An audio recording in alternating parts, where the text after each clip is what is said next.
This guy's harassing a woman whose dog just got hit by a car and died, telling her it's her fault because of the way she trains dogs, and making memes about him unaliving her dog.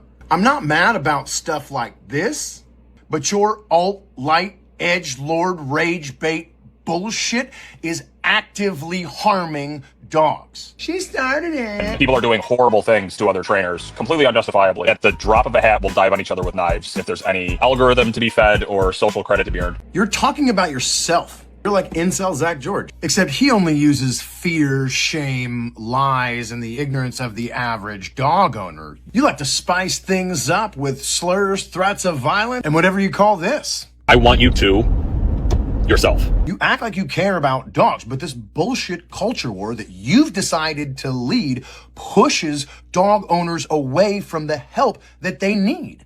They're terrified, and there's no way they can win because it's not even about you being right. It's just about everyone else being wrong. Why are we tolerating destructive psychos? This is the question I ask about you, and all I hear is, he's a really good trainer. I don't care if God gave him the ability to literally rewire dogs' brains. His hateful, divisive, and straight up mean rhetoric and your stupid infighting drive people away from dog training, doing more harm than good to dogs. And this issue is woven into the fabric of dog training. I looked Dylan up after popular social media dog trainer who hates social media dog trainers, Larry Crone, told us all how cool he was. So one day after seeing one of Dylan's slur-filled rants encouraging someone to unalive themselves, I reached out to Larry. I said, hey, is his abhorrent behavior acceptable because you think he's a decent dog trainer? He said yes. Now, once Robert Cabral called out Dylan, Larry felt compelled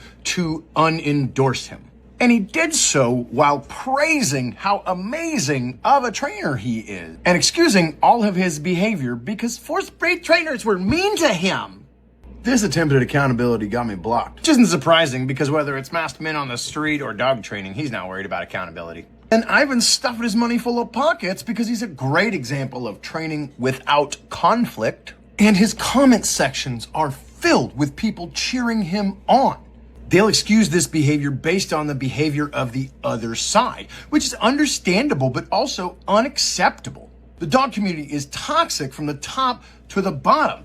Dylan just happens to be this month's most popular, most disgusting flavor. We don't need two teams. The entire idea of force-free versus balance is emotional manipulation for profit.